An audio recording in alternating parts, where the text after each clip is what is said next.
Bonsoir à tous, bienvenue sur FM Télévision, dans les cadres de votre émission FM Sport qui prend le commande comme chaque samedi pour vous informer, essentiellement vous parler de l'actualité sportive. On va commencer d'abord avec le sommaire, le titre.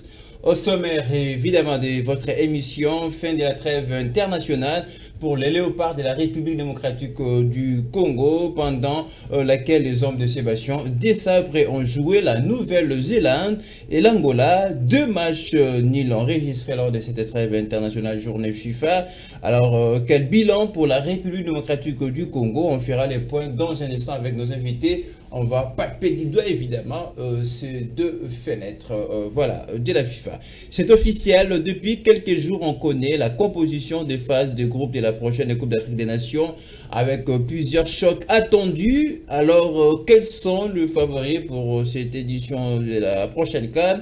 Quel est l'héritage pour la RDC et qui est logé dans les groupes I? Et puis en championnat national, les objectifs domestiques voilà, se poursuivent évidemment en Ligue 1, mais comme également en Ligue 2. Gros plan à suivre également au cours de cette émission avec l'FC Renaissance du Congo, tenu en échec hier par le Real de Kinshasa. Score final 2 buts partout. On en parlera évidemment avec nos invités. Je vais les recevoir. Pour les castings de ce soir, on a fait appel aux habitués. La grande bouche à ma droite, Arnaud Massengui. Bonsoir et bienvenue. Bonsoir Lionel, bonsoir à tous ceux qui nous regardent ainsi qu'à mon co-débatteur. Voilà. Je suis tenté de parler sur l'FC Renaissance, mais oui, je garde ma fin, je sais qu'on va en parler. Tout à fait. Mais vous avez bien fait également de mettre le maillot de la sélection. Ça nous permet déjà d'entrer de jeu, d'emblée parler de nos léopards qui reviennent de la trêve internationale. Ah, bien sûr, bien sûr. Merci. Malgré ça n'a pas été très concluant, mais au moins quand même. On va dresser les bilans tout à l'heure. Alors, Hervé Kazadi, l'éternel chef d'édition. Ah, voilà. Avec nous sur ce plateau pour compléter les castings. Bonsoir et merci d'être avec nous. Bonsoir Lionel, bonsoir à Arnold. Je ne serai pas trop bavard comme lui aujourd'hui, sinon je serai trop direct et objectif. Tout à fait. Mais sinon, bonsoir également à tous les téléspectateurs d'FM Télévision avec cette belle émission FM Sport. Mais sinon, c'est un débat qui se prolonge. On a commencé quelque part tous dans la télévision. Ça s'est prolongé à c'était qui a manqué d'ailleurs. Bon, qui a manqué à la 10e puisqu'on était au stade, évidemment. Justement. C'est une esquisse acceptée puisque là, c'était également dans le cadre de notre travail. Ah, bien sûr. Allez, c'est les castings de ce soir, évidemment, pour vous brosser toute l'actualité sportive. Merci de nous choisir. Et bien, on vous rappelle, on va passer par nos rubriques, les triples, et puis on va terminer avec les temps additionnels pour sortir l'émission. Cette émission qui est préparée largement par Rabi Fouka, Santos, évidemment Junior qui est avec nous à la réalisation, l'équipe en régie. On salue énormément le travail de Don Benjamin et de notre chef Gaylor Mouya. Vous avez les programmes, les castings est là pour vous en émission, on n'attend plus rien. Les hostilités sont là, c'est pardon. Bienvenue au débat.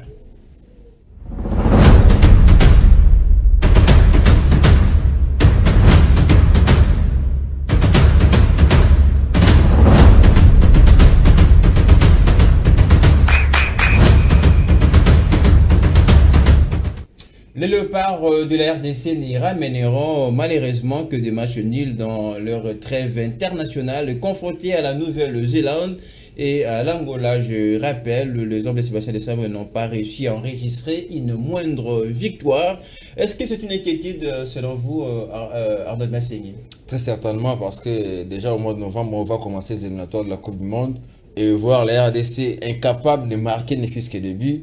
C'est déjà compliqué. On a marqué un but contre la Nouvelle-Zélande. Non, quand même, on ne peut pas faire des matchs et marquer un seul but avec tous les joueurs qu'on a, certains joueurs offensifs. Donc, pour moi, ça n'a pas été bon et ça présage un mauvais match. J'ai peur qu'on puisse faire un faux pas lors des éliminatoires de la Coupe du Monde parce que déjà, même les matchs amicaux nous donnent l'idée de ce qui va être le match officiel. Même pour les joueurs, pour être retenus, il faut bien prester dans les entraînements pour être mis dans les 11 de départ. Donc un joueur qui est déjà supérieur aux entraînements, ça donne l'idée à l'entraîneur de lui mettre aussi dans un match officiel. Donc déjà pour des matchs amicaux où l'enjeu n'est pas tellement grand, mais on a du mal à scorer. Mais comme c'était uniquement des matchs sans enjeu qui ont permis évidemment au sélectionneur de tourner son équipe, je ne vois pas les dangers, la grosse inquiétude. Non, mais s'il y avait des biens marqués, on devait le faire pendant ces matchs, je le disais, parce que l'enjeu il n'y a pas trop d'engagement, donc le joueur est libre d'exprimer son talent par rapport à un match officiel où on cherche à gagner quelque chose. Donc déjà, pour des matchs amicaux, j'ai de l'inquiétude parce que nos attaquants n'ont pas réussi à marquer plus de 2 ou 3 buts. Et pour des matchs où vraiment ça serait un peu compliqué, mais au moins je sais que des sabres, il nous avait fait ça aussi quand il avait commencé, il avait des matchs amicaux. Les résultats n'a pas fait des très grands ou des très bons résultats. Face au Burundi, c'était je crois 1-0 comme ça. Mais après, quand on est venu au match officiel, on a vu des 3 buts contre la Mauritanie, on a vu les 2 buts contre le Gabon. Donc peut-être il a une autre formule, mais pour moi, les 2 matchs en tout cas, ça n'a pas... Ah voilà, c'était une inquiétude, surtout pour la ligne offensive parce que je pensais avoir des buts quand vous avez Bakambu, vous avez Simo Banza, vous avez les Mouleka, les Bongonda, Silas. Donc vous avez des joueurs qui savent marquer beaucoup de buts dans leur club d'arriver au niveau de l'équipe nationale. On va faire les filets ne bougent pas. Oui, c'est un peu inquiétant par rapport aux nouveaux joueurs. Alors je vais rappeler quand même avant de vous passer la parole Hervé et Kazadi, un match nul avec but, c'était contre la Nouvelle-Zélande, 1 but partout. Un autre match nul sans but, 0 but partout contre l'Angola. Est-ce qu'on va parler des tests ratés pour Sébastien Dessart après saison? Non, pas des tests ratés parce que ce sont des matchs de préparation et ça lui a permis d'avoir une idée sur les échéances à venir. Car si je pouvais lui résumer, il a dit bien lors de son point de presse hier, après juste le match de l'Angola, il a dit ça lui a permis de voir les bonnes choses et les moins bonnes. Tourner son effectif, voir l'intégration avec les nouveaux joueurs. Parce qu'il y a eu 4 joueurs qui ont eu leur toute première sélection avec cette sélection. Donc je ne pourrais pas dire ici que ce sont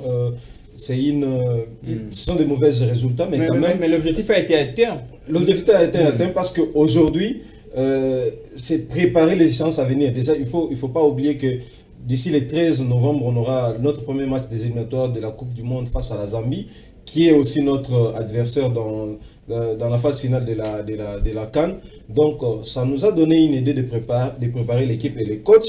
C'est maintenant qui faire confiance, qui ne pas faire confiance lors de matchs. Quand on des matchs amicaux, c'était interdit de marquer début de faire des bons résultats. Non, ce n'est pas interdit. Alors, on n'a pas bien pressé, il faut être clair. Si vous avez eu le temps de regarder les matchs, on n'a pas bien joué. On n'a pas bien joué. À la dernière geste. Donc, c'est-à-dire, aujourd'hui, non seulement des buts, mais d'une manière générale, on n'a pas bien joué. Vous l'avez dit dernièrement. Alors, s'il vous plaît, est-ce que vous avez eu le temps de regarder le match? Ah oui, non, même pas les résumer parce qu'aujourd'hui on sait que la retransmission des matchs de la RDC c'est un peu compliqué, mais à travers nos téléphones, sur Internet, on a regardé les matchs. On a vu les matchs. Dans l'ensemble, ce football que la RDC produit, c'est un football amateur si je peux dire. Donc l'équipe nationale, je te dis, si on doit jouer de la même manière contre le Sénégal, contre la Zambie et contre la Mauritanie, on va perdre. Mais c'est pour ça qu'on est organisé. S'il vous plaît, Hervé. Mais si je peux rejoindre sur un fait, on ne doit pas se laisser faire parce que c'est un match amical. Non, on doit bien jouer. Mais on n'a pas bien joué. Même les gestes en circuit, pas les ballons ne circulent pas. Si je peux rejoindre un instant, Arnaud Massengui, c'est vrai, des sabres, c'est la recette qui fait gagner la RDC. Aujourd'hui, on est à la CAN, mais quand même, le jeu n'est pas... Le jeu, voilà. Le jeu n'est pas bien, voilà. On est en train de concocter une équipe parce que jusque-là, on n'a pas de joueurs... Vous voulez parler de la transition? Oui, parce que cette transition-là, il faut l'accepter. Regardez avec les Real Madrid d'aujourd'hui. Il y a autant de joueurs qui sont peut-être à la sortie. Il y a des jeunes qui sont en train de venir. Donc cette transition-là, on la prépare avec la sélection. On vient de changer. Non, attendez. Dessart n'a pas encore eu son temps de préparer cette équipe. Donc, il est en phase de préparation. Donnez-lui le temps, vous allez voir peut-être. Il y a une chose. C'est qu'on ne comprend pas. On voit son intention. Moi, je ne comprends pas. D'intégrer les nouveaux joueurs, voilà, de tourner son effectif. Mais une chose dont on ne comprend pas, évidemment, c'est que qu'est-ce qu'il veut réellement faire, proposer comme jeu? Vous savez, à un moment donné, accumuler beaucoup de choses, ça peut vous compliquer la tâche. Parce que les sabres a passé beaucoup de temps déjà avec les RDC. C'est là, avoir de nouveaux joueurs ne lui empêche pas qu'on puisse avoir du beau jeu quand même. Parce que les joueurs doivent attention, attention. On n'a pas dit que c'est un mauvais coach. On a très bien dit que depuis qu'il est là, les résultats suivent. Mais on veut avoir un fond de jeu parce que ce n'est pas que gagner c'est très important. Mais on veut que les ballons aussi circulent. Voilà. Parce qu'on juge aussi un joueur par rapport à son adaptation au style de jeu. On ne sait pas aujourd'hui si on veut dire quel est le style de jeu que les RDC joue. C'est compliqué. On va dire que On va parler sur ce même plateau de Femme Sport, on a eu à discuter avec lui sur le match que la RDC a livré contre, je sais pas, la Mauritanie. Donc, les deux matchs là, il n'y avait pas du jeu pour Arnold. Non, d'ailleurs, si tu veux parler du match contre la Mauritanie. parler d'un jeu qui va durer, qui va rester. On a regardé le match contre la Mauritanie. Si Bakambu a eu un carton rouge, si Bolo a eu ses cartons jaunes, c'est à cause du système de jeu que les Sabres avaient mis en place. Un système trop défensif. On a tellement ciblé, on a encaissé, évidemment. On a dit les résultats, c'est bon. Il est là, il a donné une dynamique. Et l'état d'esprit dans l'équipe, c'est bon. Tout est bon, mais ce qui reste avec lui, c'est les fonds de jeu.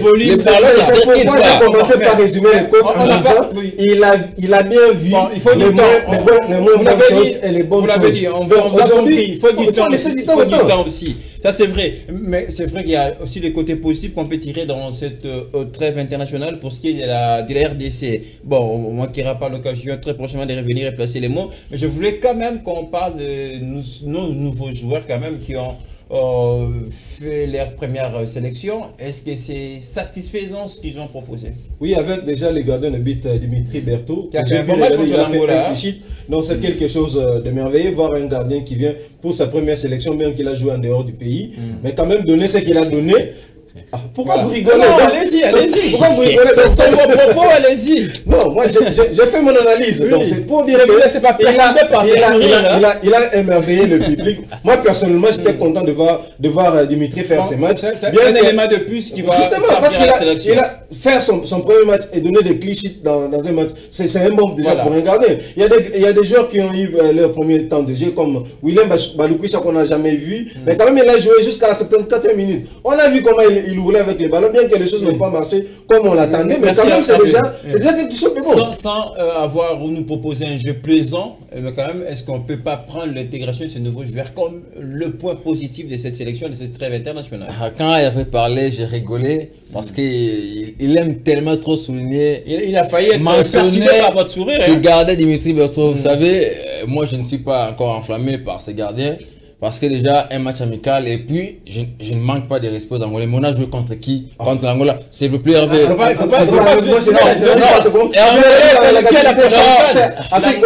qualifié à la prochaine CAN. S'il vous plaît. Hervé, il faut être tolérant quand tu as parlé. Je t'ai laissé parler. Donc, tu rencontres ton temps, tu gaspilles une minute. Donc, voilà, je disais. Mais ce qui nous surprend, c'est de sous-estimer l'Angola. Qui est qualifié à la prochaine CAN. J'ai bien dit, sans pourtant manquer de respect aux Angolais. Mais si on doit être réaliste, on prend les classements FIFA, mais les classements CAF, les RDC, quand même la Nouvelle-Zélande, ils sont dans les 100 quelque chose comme ça. Donc, déjà, les classements FIFA et les classements CAF déterminent qui est meilleur par rapport à qui. Donc, l'Angola, en face, ce n'était pas un gros morceau pour qu'on puisse juger la prestation du gardien Dimitri Berthaud. Mais au moins, vu que les RDC manquent de gardiens du côté pour sur le plan international, les gardiens qui évoluent au niveau, donc on ne peut rien faire, on les prend. Donc c'est bien, moi je suis content d'avoir des gardiens comme ça, oui. Parce que déjà, donc pour les gardiens, non, laisse-moi parler. Pour les gardiens, c'est bon. Mais quand il a parlé de Balikouche, c'est pas la première fois qu'il joue avec les RDC. Donc il est déjà un habitué. C'est parmi les gens qui viennent régulièrement. Titularisation avec les RDC. Bon, non, parce que moi j'ai entendu que les premières minutes. Il y a des gars comme des Baye, les gradés d'Inganga, et il y a des Simon Banza, des joueurs. On attendait beaucoup. On a pu voir avec Braga. Il me dirait que Banza est mauvais parce que il a joué. Attention, voilà, ne me faites pas dire ce que je n'ai pas dit. Aucun joueur congolais est mauvais. Je n'ai jamais critiqué de joueurs, c'est ni les coachs. Hier, vous avez commencé par critiquer Bakam. Non. Bakam n'est pas un nouveau.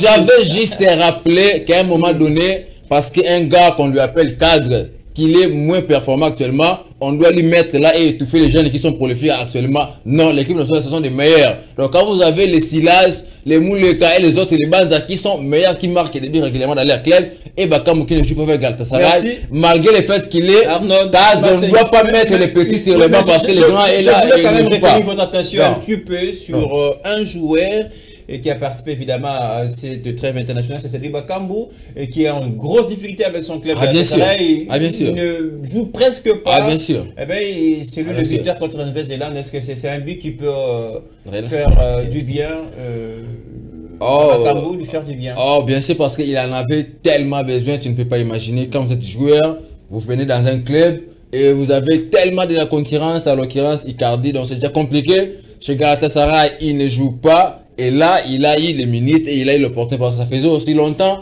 qu'il avait joué avec la RDC. Donc là, c'est vraiment bénéfique pour lui et ça va lui aider sur le plan moral de s'améliorer, d'améliorer plutôt d'enlever quelques inquiétudes, mais au moins marquer ses buts contre la Nouvelle-Zélande, ça lui a peut-être, ça va lui remettre de la confiance en soi, mais c'est déjà compliqué parce que là encore, la CAN c'est dans 2 mois, mais quand il va rentrer, il va encore tirer les bancs et ça sera compliqué. Donc, et c'est à lui de se battre parce que l'équipe nationale à un moment donné peut aussi vous relancer. On a vu avec Chancel Mbemba à Newcastle, il ne jouait pas, mais quand il revenait chez Léopard, il était performant. Donc, c'est à lui de se réveiller, de gagner la place à Galatasaray pour la CAN au mois de janvier. Est-ce qu'il sent temps de jeu avec son club Galatasaray? Est-ce que vous comptez qu'il fera partie du voyage pour la Côte d'Ivoire? Oui, je l'espère bien parce que Bakambu aujourd'hui c'est un cadre pour cette sélection. Et voir Bakambu dans la situation actuelle, moi ça me dérange, mais quand même, j'avais aimé les propos du coach Sébastien Desabre qui a dit lors de son premier test face à la Nouvelle-Zélande, en disant que si Galatasaray ne lui donnait pas autant de jeux, nous on les ferait justement pour lui donner la confiance. Est-ce que la solution pour lui, ce ne serait pas de trouver un autre club? Puisqu'on le sent un peu plus faible par rapport à la concurrence. Il a Icardi en face de lui, il doit bagarrer Bakambu et c'est un joueur à la trempe.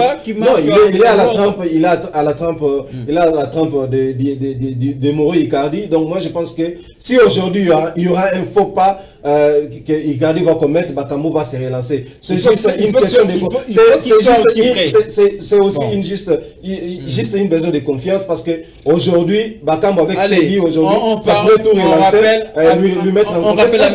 On a vu les matchs qu'il a réalisé hier parce que hier il a pu remplacer Simon Banza qui était titulaire, mais quand même il a donné tout ce qu'il avait. Sans pour autant être pessimiste, ça sera compliqué pour Bakambu de gagner une place contre Icardi parce que pourquoi pas je ne dis pas que c'est impossible, je dis que ça sera compliqué parce que quand vous avez un gars d'ailleurs pour placer Bakambu parmi les avancantes, quand on met Icardi, on ne mettra pas Bakambu. Donc déjà Icardi c'est parmi des 9 qu'on peut classer dans les rangs mondiaux et Bakambu il se bat, donc déjà c'est compliqué, surtout dans les rangs mondiaux Icardi du côté de Paris. Attention, surtout la régularité. Attention, s'il vous plaît, désolé. J'ai fini par là. Icardi la saison passée a fait 23 billes. C'est ce qui a permis à ce que Galatasaray soit là et qu'il portait même les brassards. Donc, il a été prêté, il a marqué 23 billes et on lui a acheté. Donc si on met un gars qui vous marque 23 billes, ce n'est pas quelqu'un à mettre sur les bancs de Bakambu. Les peu de matchs qu'il avait, il n'a pas laissé. Bakambu l'a trouvé comme titulaire. Donc aujourd'hui, Bakambu, si c'est ça que j'ai dit. Il ne faut pas mettre de calme. Je n'ai pas dit que c'est impossible. Il faut avoir de place. Désolé. Bon, on rappelle la RDC dont on parle de Sébastien Desabre qualifié à la prochaine Coupe d'Afrique des Nations Côte d'Ivoire 2023. On connaît déjà ses adversaires. Voilà, puisqu'on évoque, on parle de la CAN. Alors venons-en au tirage au sort.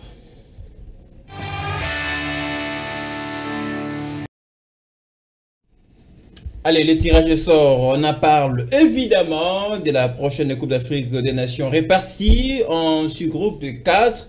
24 nations vont batailler évidemment pour le titre de la Coupe d'Afrique des Nations qui aura lieu en Côte d'Ivoire le 13 janvier 2024 prochain. Pour la phase de poule, RDC hérite de la Tanzanie, la Zambie et le Maroc. On va rester un petit peu focus sur ce groupe qu'on voit à travers les images, le groupe de la RDC. Alors, on commence avec vous, Hervé Kazadi. Quel tirage pour la RDC? On rappelle, on venait de les voir évidemment à travers ces images. Là, il y a la Tanzanie, la Zambie, le Maroc. C'est le groupe de la RDC. Oui, c'est quelque chose. Moi, en tout cas, je me contente de ce groupe parce qu'on a une revanche à faire devant le Maroc, bien que ce sera mission impossible, mais pas très compliqué. Parce que la RDC a la capacité d'aller battre aussi cette équipe du Maroc, comme on l'a vu lors de la CAN 2017, en voyant la RDC battre en phase de groupe le Maroc avec l'unique but signé Junior Kalonji Kabananga. Donc tout peut arriver, mais les adversaires qui sont un peu un peu coriace dans cette poule pour la RDC, c'est juste le Maroc. Bien que je ne minimise pas la Zambie et la Tanzanie, parce que si vous regardez les 3 derniers matchs de la RDC face à la Zambie, c'est 2 matchs nuls et une seule victoire pour la Zambie. Donc la RDC n'a pas gagné sur ces 3 matchs qu'il a pu livrer avec la Zambie. Et le match concernant la Tanzanie, la RDC a battu la Tanzanie sur le score de 3-1, si je ne me trompe pas, avec Cédric Bakambu et Yohan Wissa qui ont marqué du côté du stadium Benjamin Paka de Dar es Salaam. Donc aujourd'hui, la RDC a sa chance de jouer cette CAN, aller plus loin, parce que tout est possible, bien que aujourd'hui le Maroc c'est la meilleure équipe d'Afrique, avec l'ossature garni, avec les joueurs qui jouent dans des championnats supérieurs, dans le top 5 des championnats. Si vous regardez l'ossature du Maroc aujourd'hui, c'est du XXL. Aujourd'hui, on ne peut pas la comparer avec la sélection congolaise. Mais quand même une très bonne Coupe du Monde. Justement, parce qu'ils sont sortis le meilleur pays quatrième de cette Coupe du Monde. Mieux classé.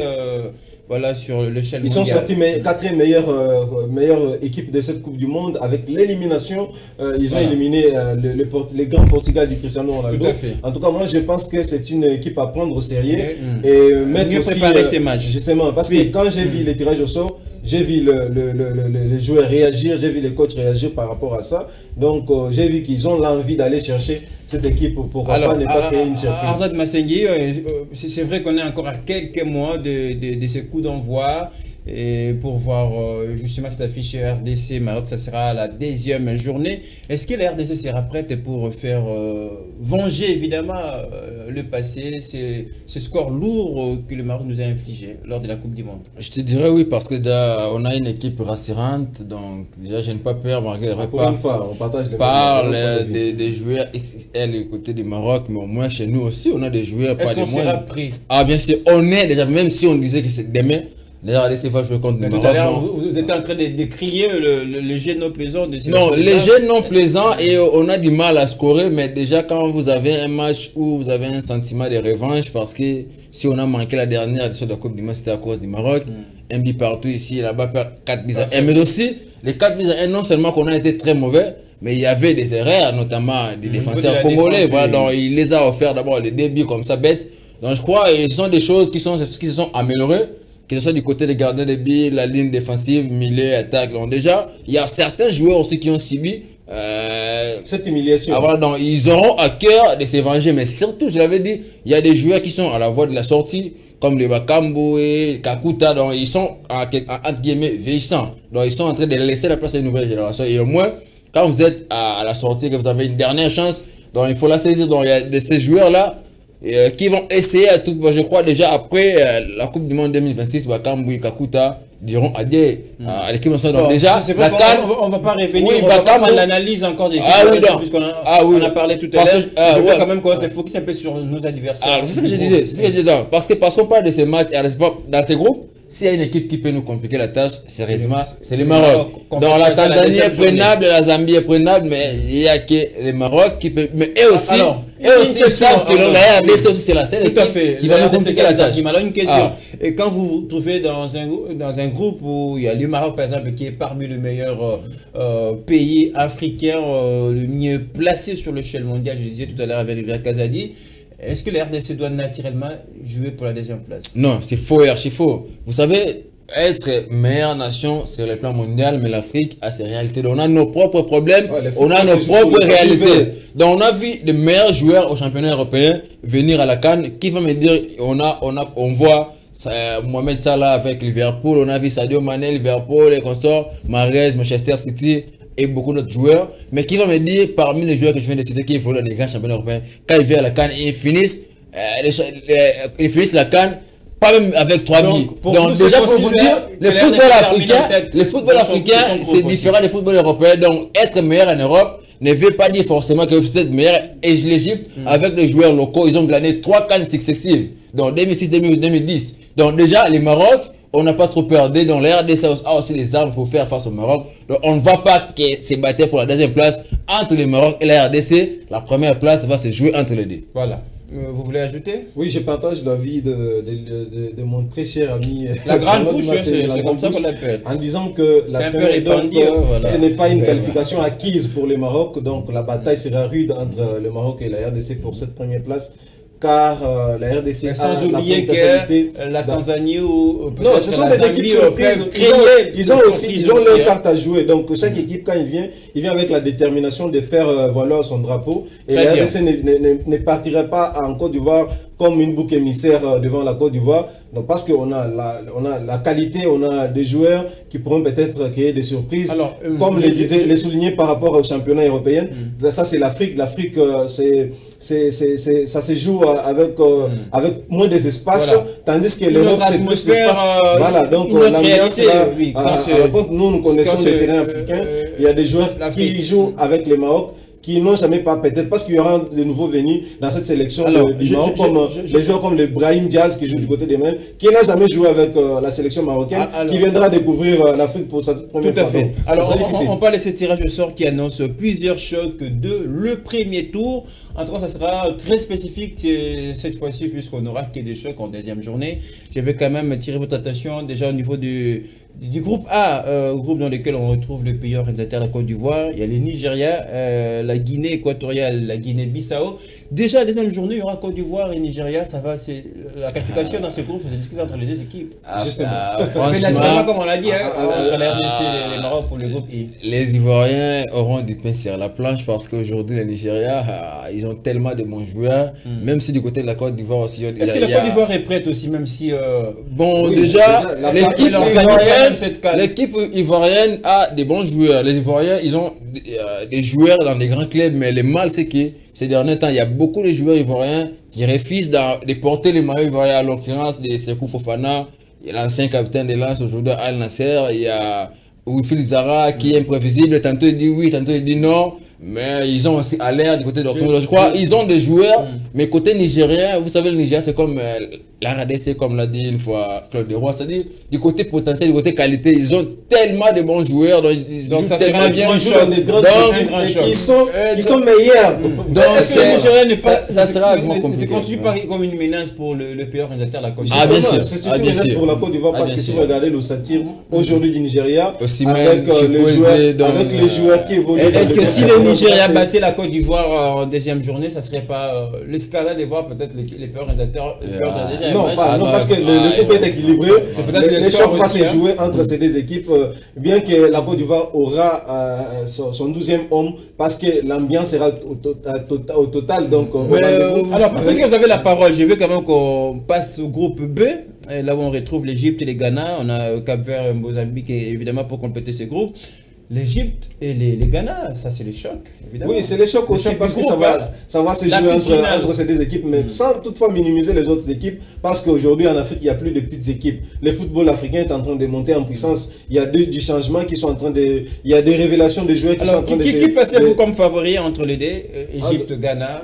Oui, j'ai parié pour l'Égypte, car l'Égypte aujourd'hui est en train de développer une meilleure football, car les Ghana, avec des problèmes qu'ils ont connus récemment ici, je pense que ça a baissé un peu. Ça a baissé, mais quand même, en termes de talent aussi. Quand même, ça pourrait peut-être leur donner la chance, comme nous, d'aller chercher cette talent. Alors, on va passer rapidement au groupe C, là où il y a un autre choc évidemment qui va s'annoncer. Mais avant d'arriver, il y a par exemple la Guinée, la Gambie qui vont certainement discuter l'autre moitié du tableau de ces groupes. Mais il y a les chocs entre le Sénégal et les Cameroun. Moi, ça me rappelle la finale 2002 remportée par les Cameroun. Mais vous parlez de la finale, il venait déjà de jouer un match amical ici, c'est remporté. Avec l'unique but de Sadio Mané. Ah, voilà, donc déjà... Ils ont tenu à ce que, puisque les deux fédérations ont négocié pour... Oui, ça il y est déjà, le Sénégal a apporté la.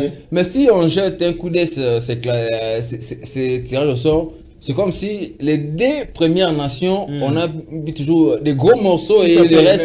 Mais c'est aussi en fonction des poules. Mais c'est une première depuis qu'on regarde les terrains. Moi, si je veux rester dans ces groupes, ça sera difficile déjà parce que entre les Cameroun et le Sénégal, ça discute tellement, même si les réseaux sociaux, c'est déjà les débats est tellement houlés dans ces terrains et de l'autre côté. Je sais pas, c'est une duel de coach parce que vous aurez Rigobert Song avec le Cameroun et Alou Cissé avec le Sénégal, mais une guerre des générations, cette génération Sadio Mané, Koulibaly, et de ce côté vous avez Aboubakar et les autres, donc ça serait un peu un match équilibré. Donc déjà, après ces matchs amicaux, il y a tellement de débats, les chances, donc il y a tellement de l'attaque de tous les deux côtés, je crois. Donc ce sont des finales, parce que quand je vois tous les groupes, les deux nations dans toutes les deuxièmes journées, c'est comme des petites finales déjà en avance. Il y a tellement de gros matchs pour chaque groupe dans la deuxième journée. C'est là où ça va se discuter quand même la première place. La qualification, ça passe par là. Ça logiquement. Alors, groupe D rapidement avec vous, on a l'Algérie, le Burkina Faso, on a la Mauritanie et l'Angola. C'est le seul groupe où je vois déjà on peut cibler l'Algérie comme favorite et surtout qui peut logiquement terminer en tête du groupe. Oui, favori sur papier mais pas sur terrain parce que le football, comme on venait encore de le dire une fois ici, le football a tellement beaucoup de surprises et qu'il y a tellement beaucoup de choses qui pourront peut-être se passer durant cette CAN.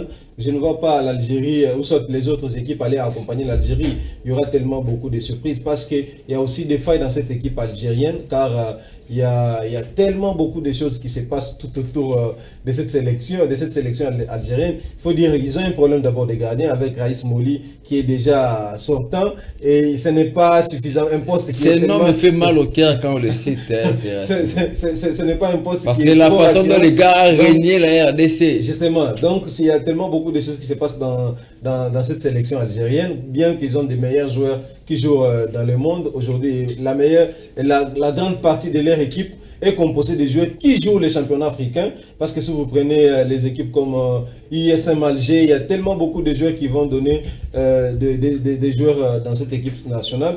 Bon, je trouve que toutes les cartes sont à jouer car la sélection algérienne a du pain sur la planche. Mais quand même, il ne faut pas oublier les autres équipes qui ne viendront pas donner Ce qui est sûr, on va continuer à observer. Mais finalement, en préparant l'émission, j'ai cherché le groupe de la mort. Finalement, on trouve un seul. Là où on retrouve, dans le groupe E, évidemment, on retrouve la Tunisie, on a le Mali, l'Afrique du Sud. C'est là où ça sera un peu chaud. Parce que si vous regardez parce que la Tunisie, le Mali, l'Afrique du Sud, mais la Namibie aussi, ils ont fait la dernière CAN, ils ont été bons. Donc dans ces groupes, je crois, les cartes sont tellement distribuées parce que la Tunisie, le Mali aujourd'hui, ça produit un bon football avec le nouveau coach. Donc le Mali, il y a quelque chose, ils ont aussi trouvé l'air Sébastien Desabre, si je peux dire. C'est parce que depuis que le nouveau coach est là, ils font tellement de bons résultats avec des bons joueurs et surtout avec ces Bissouma qui jouent du côté de Tottenham. Donc c'est vraiment très intéressant de regarder. Sans oublier que c'est la meilleure équipe aujourd'hui en termes de jeu. Ils produisent une équipe d'âge qui est en train de développer un bon football. Donc il ne faut pas l'oublier, les négliger avec la surprise comme l'Afrique du Sud aujourd'hui qui a un bon championnat avec tous les moyens qui mettront en jeu pour concocter un 11 de départ qui pourront peut-être faire du mal. Merci Hervé Kazazi. Bon, on est encore à quelques mois justement de ces coups d'envoi de la Coupe d'Afrique des Nations Côte d'Ivoire 2023. Eh bien, on aura toujours l'occasion d'y revenir. Pendant ce temps, on va profiter dans les objectifs domestiques. On va évoquer quelques mots du championnat national.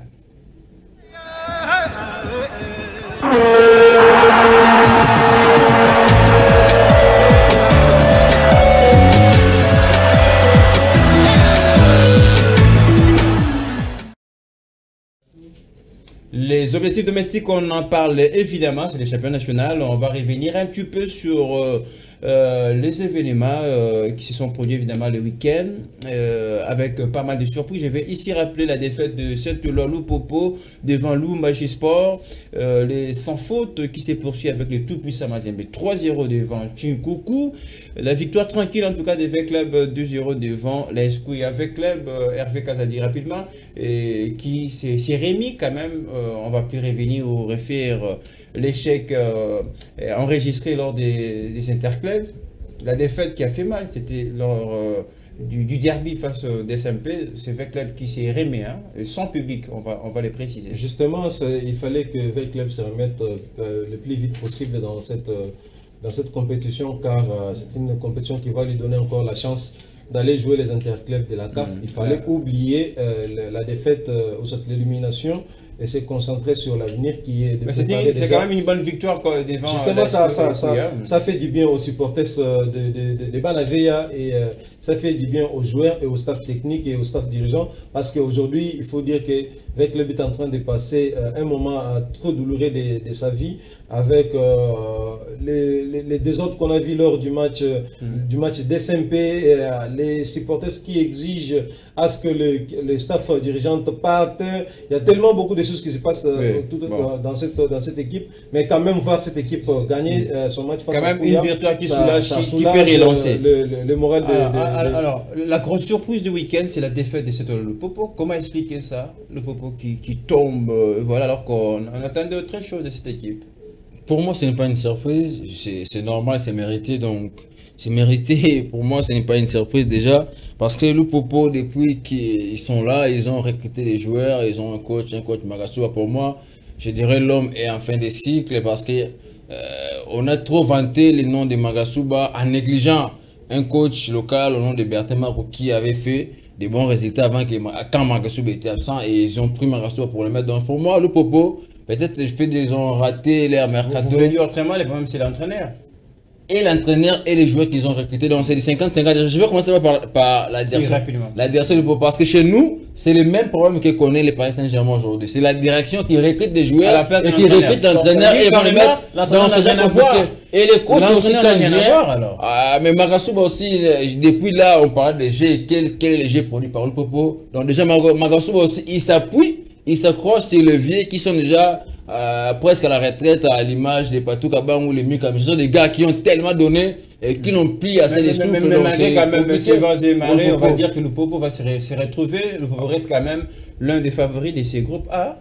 Oui, l'un des favoris, mais déjà, Lubumbashi Sport, ce n'est pas une grosse équipe. Là, on doit être franc quand même chez nous. Lubumbashi Sport, ce n'est pas une grosse équipe. Mais déjà, quand vous tombez comme ça. C'est les clubs qui compliquent les grandes équipes. Mais quand parce que Lupopo,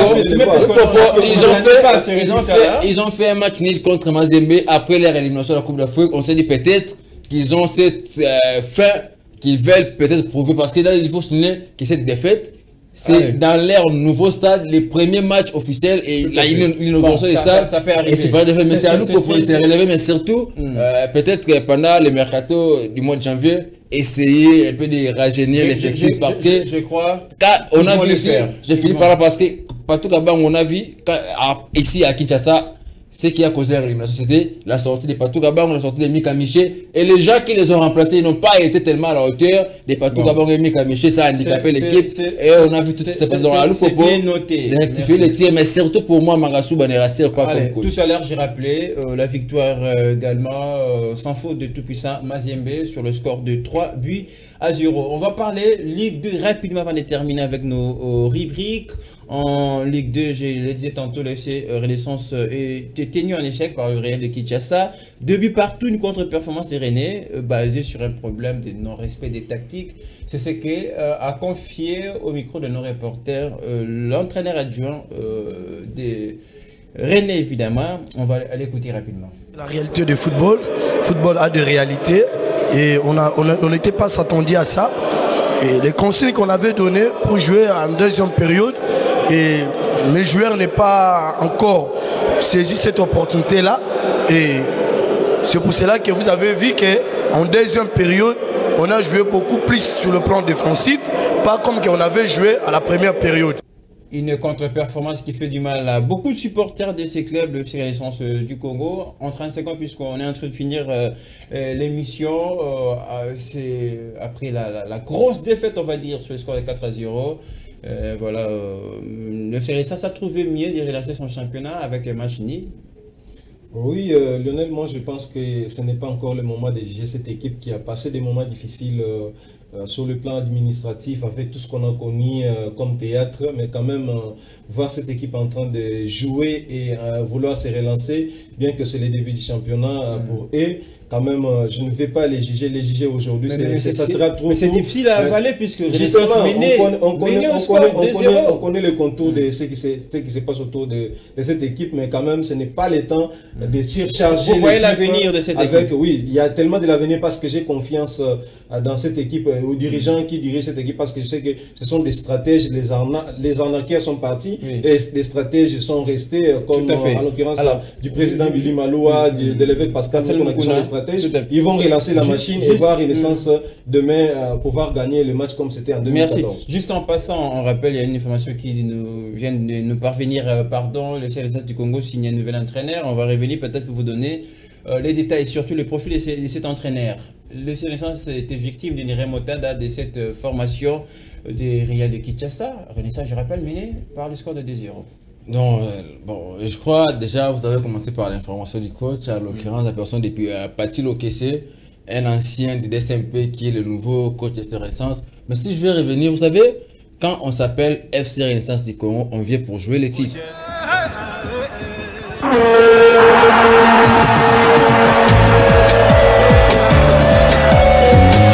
Déjà là, nous trop jeunes, maturité dans nos qualités.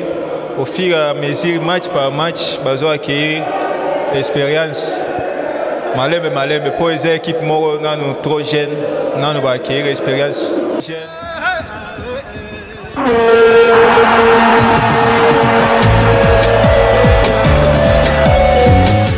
Allez, toutes nos excuses pour cette interruption liée à la technique. On va poursuivre pour terminer. On rappelle évidemment, il y a un joueur qui a trouvé sa part évidemment à ce match qui a opposé le CSS du Congo au Real de Kinshasa au terre d'un doublé. Tadi Etekiama s'est confié évidemment à nos reporters. Vous venez de le suivre tout à l'heure qui parlait de ces manques d'expérience du groupe et qui reste tout de même confiant que les choses vont s'améliorer pour cette équipe. Allez, on va terminer très naturellement avec nos rubriques. On commence avec les triples.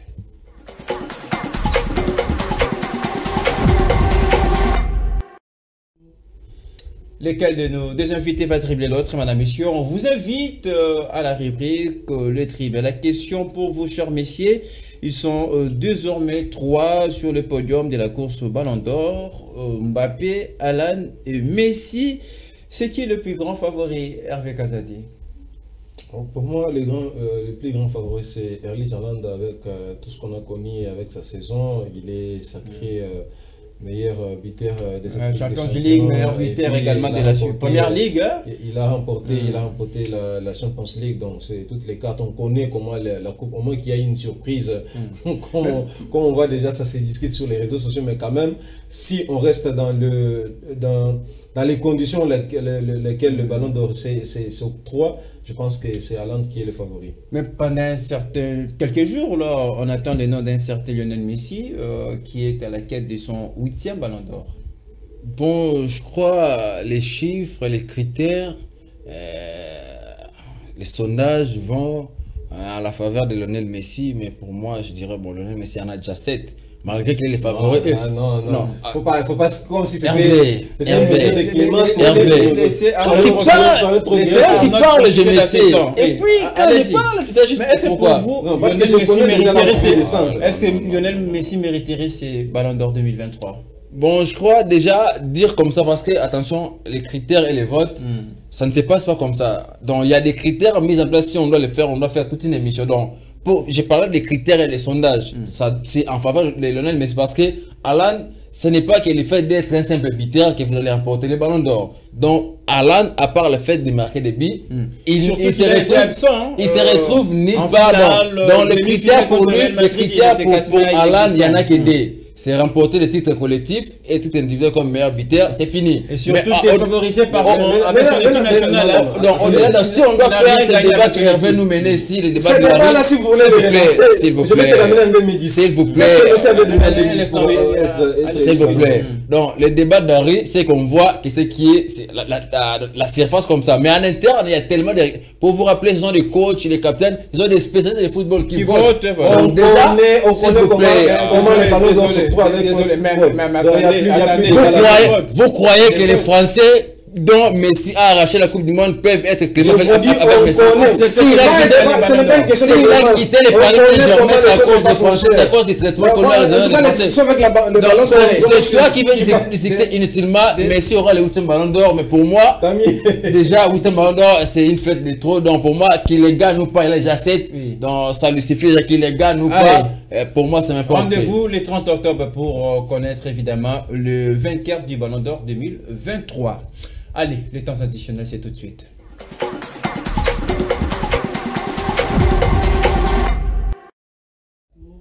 Ça sera le moment de sanctionner complètement l'émission. Madame, messieurs, place aux temps additionnels. C'est ainsi posé à partir de ces moments. Nos invités font l'émission avec votre sujet d'actualité. On va les faire rapidement.